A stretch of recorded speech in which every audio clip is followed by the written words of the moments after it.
This is CBN NewsWatch.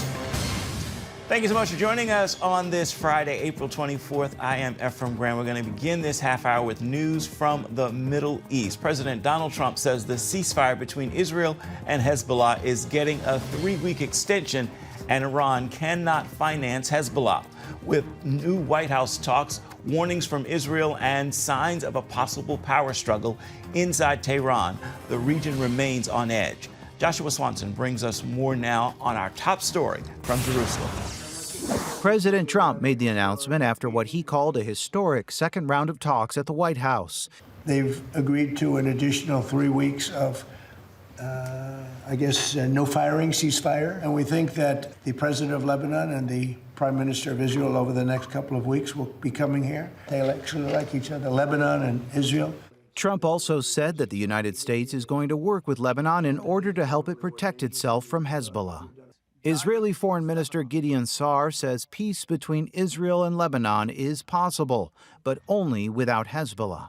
Hezbollah is common enemy of Israel and Lebanon.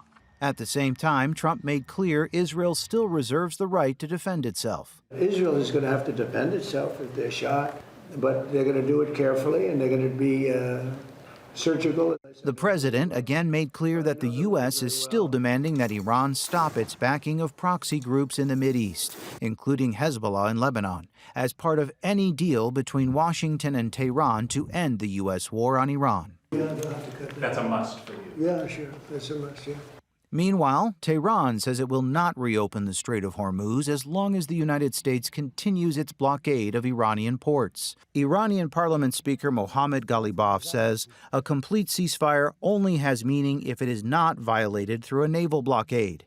He adds reopening the Strait of Hormuz is not possible amid a blatant violation of the ceasefire. Reports from inside Iran suggest growing division at the top. An unsourced television report says Ghalibaf has stepped down from leading negotiations with the United States after pressure from Islamic Revolutionary Guard Corps commanders. Iranian officials deny the story. The New York Times reports Iran's Supreme Leader Mojtaba Khamenei remains mentally sharp and engaged after being wounded in a major strike. But Israeli and American officials believe he's not functioning as the country's true supreme leader, suggesting instead that the real power now rests with the Islamic Revolutionary Guard Corps, indicating the military may be steering both diplomacy and war decisions.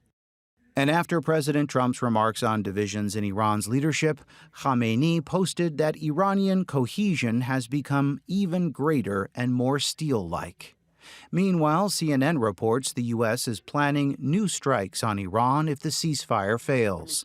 And Israeli Defense Minister Israel Katz says Israel is preparing for the possibility of renewed conflict with Iran. Israel is prepared for the resumption of war against Iran. The IDF is prepared both defensively and offensively, and the targets are marked. We're waiting for a green light from the United States. Joshua Swanson, CBN News, Jerusalem. And our CBN News Middle East Bureau Chief Chris Mitchell is joining us again in studio to talk more about the headline. So let's begin with this. How significant is this Oval Office meeting to talk about Israel and Lebanon? It's historic, Ephraim. I mean, to see all these leaders in the Oval Office with President Trump that really can make a deal and really create for peace for the first time maybe in decades.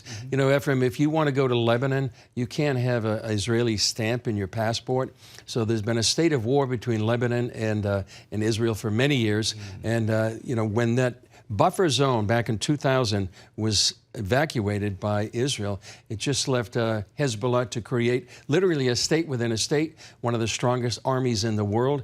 And right now we could be on the precipice of this extraordinary, historic peace deal, mainly because the IDF has been able to degrade Hezbollah so significantly. And it really has an opportunity where the Lebanese people may be free of Iran and in Hezbollah for the first time in decades, because they have really had the grip on the power of Lebanon for many, many years. What's happened to Iran's so-called Ring of Fire? Well, the Ring of Fire, Ephraim, was sort of the Houthis down in Yemen, was Hamas in Gaza, was Hezbollah in Lebanon, and then Iran itself. And they also had militias there in Iraq and Syria. And the Ring of Fire was meant to actually put a grip and destroy the Jewish state. That was the whole purpose. And that's why October 7th was so important, because that was sort of one of the opportunities of Hamas to try to go ahead and destroy the Jewish state. One thing that really was a blessing in disguise for Israel is that they didn't coordinate it with Hezbollah or the militias or Iran itself, and they sort of preempted what could have been a multi-front attack simultaneously. And it's so to see what's happened since October 7th, the worst day in Israel's modern history, and then to see what's happening now. Hamas is a shadow of what it was. Same thing with Hezbollah, and now Iran is so weakened. So we're seeing, just such a major change since October 7th to where we are now. Possible peace for Lebanon, possible, change, a regime change in Iran, and we see that Hamas, although still existing there in Gaza Strip, is nothing what it was. Indeed. Let's talk about, we have the ceasefire now extended, but is Israel ready for a possible another round of fighting with Iran? As we see in Joshua's report, the Defense Minister, Israel Katz, says they're ready. They're locked and loaded, so to speak, if they want to go back into Iran. And Hezbollah, if there's any violations of the ceasefire in Lebanon, they're willing to hit there, and they have been doing that as well in Gaza Strip. So they have been preparing ever since the ceasefire began to make sure that they can go back. They have targets ready to hit inside Iran. And as we've talked before this week, Ephraim, Israel's goal is to make sure that there is regime change. And even if there is a ceasefire, and even if there's a deal, there's a likelihood that Israel, the Mossad, perhaps the CIA, will continue to try to bring regime change and to bring freedom to the Iranian people. And if there is a fall of the regime, it's going to dramatically change the whole landscape of the Middle East. Indeed. What do you have for us today on Jerusalem Dateline? Well, on Jerusalem Dateline, there's a story from Gary Lane. He's talking to Raymond Ibrahim about the 12th Imam. And that really, people need to understand that this is motivated, what Iran is doing and why they had the Ring of Fire in the first place, was to try to bring back this 12th Imam, this mysterious Islamic Shiite Messiah. Also, I have a story on the Declaration of Independence. This is Israel celebrated its July 4th this past week. I have a story from the late Scott Ross, who actually interviewed somebody who was in the place where David Ben-Gurion on May 14, 1948, declared the State of Israel. And also they have a story of Paul Petit is sitting down with an IDF widow, and a very emotional story about what it means for her. And so many, nearly 1,000 IDF soldiers have died since October 7th, including that day. And so many people in Israel are mourning what's happened in the last 2.5 years. Stories you won't see anywhere else. Looking forward to all of those. Thank you so much. We appreciate you being here this weekend for all of your insights. Great to be with you. Much appreciated. Back here at home, severe weather hitting parts of the United States. Take a look, a tornado moving through the city of Enid, Oklahoma, leaving at least 10 people injured and multiple homes destroyed. Right now, search and rescue efforts are underway for people trapped under debris. Meanwhile, wildfires are intensifying in parts of Georgia. New evacuations after 30 new fires breaking out in just a day. Nearly 90 homes destroyed, with more at risk. The fire is fueled by extreme drought with no significant rainfall in the forecast. Since 2022, nearly a dozen scientists connected to U.S. nuclear and aerospace research have died or gone missing. While each case could be unrelated, growing questions about a possible connection have the attention of Washington. National security correspondent Caitlin Burke has the details. When you hear about these dead or missing scientists, the concern isn't just about who they were, it's about what they knew. Just because somebody departs the government, I've said this for years, doesn't mean that they leave their knowledge like luggage or gear that they were issued back with the government. That knowledge goes with them. Hopefully I don't know, coincidence, whatever you want to call it. But some of them were very important people, and we're going to look at it over the next short time. These scientists were predominantly affiliated with 4 different agencies: the Energy Department, NASA, War Department, and the FBI. Former Navy SEAL and retired FBI Special Agent Jonathan Gilliam tells CBN News that their combined knowledge could have made them targets. When you look at the totality of all these individuals, you're looking at people who, this person worked over here and this person worked over here, but together their knowledge now gives you insight into an apparatus or some type of widget or technology that they're working towards, that the government is working towards. It would behoove a nation state that's our enemy, or even a friend, an ally that wants this information, to then target these scientists. Over the last several years, the number of incidents have increased, with some involving scientists who have simply disappeared. At this point, investigators simply want to find out whether these cases are connected. Put all of these people and the way they disappeared or died on a wall, on a dry erase board, and then say, here's some similarities, just like you would do with a serial killer. You look at the similarities, because when we see people that are victims of foreign activities, murder, disappearance, or whatever, there are similarities. Even if there is no direct link, Gilliam says this situation highlights a potential vulnerability in U.S. national security. What happens after experts with sensitive knowledge leave government service? Because there is, at this point, as far as I can tell, no overwatch of scientists and people who obtain this knowledge or who have this knowledge that worked for the government. There's no overwatch of them when they depart and separate from government official work. With Congress, the FBI, and the president now involved, the focus is simple: find the link, if there is one, and determine what this means for national security. Caitlin Burke, CBN News, Washington. A sit down with the First Lady of Kenya, who's leading a technological revolution in her country. See how her faith is guiding her journey. Stay with us. You're watching CBN NewsWatch. First Lady Melania Trump hosted a global summit at the White House talking about empowering children. Among the international leaders in attendance was Kenya's First Lady, Rachel Ruto. She later spoke with our White House correspondent Kelly Wright about her program for helping women and children. It's called Mama Doing Good. The Fostering the Future conference, held by First Lady Melania Trump, seeks to help children worldwide through education and technology. Following the event, Kenya's First Lady Rachel Ruto explained that many countries address the use of artificial intelligence, AI, in schools.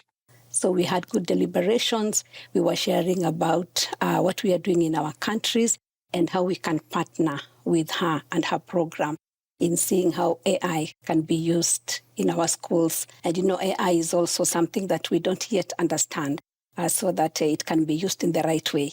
In her country, Ruto is helping women and children with various programs through her foundation, Mama Doing Good. She recalls how many years ago her inspiration came after meeting with a group of women struggling to overcome poverty. As I was talking to them, I saw one woman that had a broad smile but did not have shoes. So I remember looking at her and wondering, so if she's come to a place like this, and she doesn't have shoes, what about her children? So I made a prayer to God in my heart, and I told God, if my husband is elected to become member of parliament, I would like to come back and do something with these women that would empower them economically, so that every woman can have shoes, every woman can take care of her children. Ruto knows well the hardship of women and children without shoes. As a child growing up in a rural area, she too experienced hard times. I saw how we grew up, going to school without shoes. Many families, of course, were very poor, were all poor. But I knew that by the grace of God, with determination, one day would become at least something. Maybe I was just imagining, because I'm a trained teacher. She never imagined becoming First Lady. And when she did, Ruto used her teaching skills to help poor women learn how to help each other physically, spiritually, and financially. This included introducing table banking to poor women in rural areas. Table banking is where you bring women together. They save their money, they borrow, and they use it for their business. You're teaching them how to take care of themselves physically and mentally through mama cycling. Yes. How does that work? So mama cycling began during the COVID season because we realized that everybody was just at home and, with the issues of COVID. So we put communities together and we said, why can't we start a cycling program where we cycle together every day, maybe in the evenings or early in the morning, and thus their health continues to improve. You haven't overlooked the spiritual aspects either. You're dealing with people, empowering women and children, mind, body, and spirit. Can you please talk to me about your faith in Jesus Christ and how it has sustained you and enabled you to do these great things of service for the women in your country? When I was 13 years old, I went to high school. I gave my life to Jesus Christ. I was only 13 years in high school, a young girl, and that is the best decision that I ever made, because knowing Jesus is what has propelled me to where I am today. I have walked with him, I've loved him, and prayer has been part and parcel of my life. As First Lady, she has introduced prayer in Kenya's State House, inviting everyone to pray for the nation. People have overnight prayers, like even in State House, we have overnight prayers. We call them keshas. So prayers are everywhere in our nation. What is your message to America?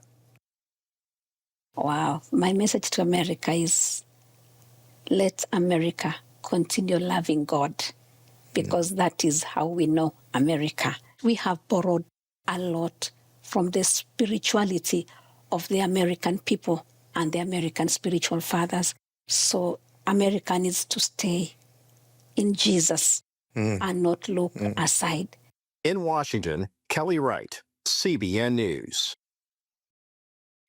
Welcome back to CBN NewsWatch. The Sheep Detectives follows the story of a good shepherd who reads murder mysteries to his flock. Then one day he becomes the murder mystery and his sheep must solve the crime. I traveled to New York City for the red carpet premiere. Our shepherd was murdered. No! George is dead? Oh, what will we do? George loved us. He read us dozens of these stories. We shall solve the crime. So tell me about the process of getting this film made. How long has it been? 19 years. 19 years? It's been 19 years since I was in my doctor's office and I said, what are you reading? And she said, oh, I'm reading a book about a shepherd who's murdered and the sheep who solved the crime. You all think you're smart enough to solve a crime. Do you know what humans call stupid people who can't think for themselves? Ducks! Sheep! You wrote the book that inspired the movie. Yes. When you were writing the book, did you envision that something like this would happen? Not really. I mean, in your wildest dreams, obviously. Are you thinking what I'm thinking? I want to bash it! I want to bash it so bad! Stop! What's it like now to see your story on screen? It's quite surreal. It's wonderful. And I'm super chuffed for my sheep, to be honest. He's talking about you. For me, it's coming from animation. It's amazing what can be created, inside of a stage. A person cannot be prosecuted twice for the same crime. I know when Rodney Hollingshead was murdered, and I know who the real killer was. You're the good shepherd in this film, if you will. When you're reading the script, what is it about being the good shepherd that made Hugh Jackman say, yeah? But I guess because I'm a father. So George is like a father to these sheep. What I love about this is the way George really loves each one for their uniqueness and lets them see that. And so I think that's what really connected. No more. Go on. The mystery will be solved when I read the ending tomorrow. Why would he stop there? You read the script. What is it that compels you to want to do this project?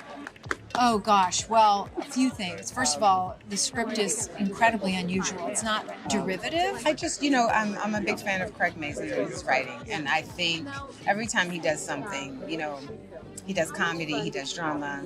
To see him do like mystery or comedy, whatever, and kids, it was great to read. I love that I didn't know who did it. Like, in a very basic sense, it's a page turner. I'm like, oh, I have an idea of it's definitely going to be this person. And then when it turned out not to be, I was like, oh, that's good. The details of this story are so bizarre and fantastical and whimsical. That's what really drew me to it. I was blown away. I think it's the best script I've ever read. Wow. I just thought it was a perfect script. It was funny and smart and heartwarming, and it ticked every box for me. The real world is more complicated than a book. We're not scared. Mappa, what is that? I think it's a road. It's kind of the dream when you get jobs like this, and that's where you end up going every day. What I wasn't expecting was how moving the story was, how beautiful it was, and how much I felt at the end. It lures you in with the promise of adorable sheep doing fun things, and then takes you by surprise. Look around for a better window. I'm going in. To see that they get such a big audience now and out there in the world in ways that I really didn't imagine when I started writing. It's wonderful. This is such a type of story that I love about, you know, really underdog characters trying to do something that's much bigger than them, and them kind of learning what agency they have through the process. This is a movie for literally everyone. I don't care where you live, where you're from, who you are, what you believe, none of it matters. This is a movie for human beings. It was really heartfelt, and I just, I love that when I'm able to make something for, you know, a younger demographic that actually says something and is also entertaining. The Cheap Detectives opens in theaters nationwide May 8th. Stay with us. Your Friday Faithful's coming up next. Leave you now with this simple reminder. Hold on, don't let go. God is about to do his greatest work in you, in the words of an old Morris Chapman tune. That old feeling we call giving up, same old dark cloud, keep hanging around. Well, now it's time to put a smile where there used to be a frown. God is about to do his greatest work in you. That will do it for this edition of CBN NewsWatch. You can always find more of our programs online at cbnnews.com. You can also find them on YouTube and stay in touch with us on social media. Thank you so much for watching. We'll see you back here come Monday. Goodbye and God bless.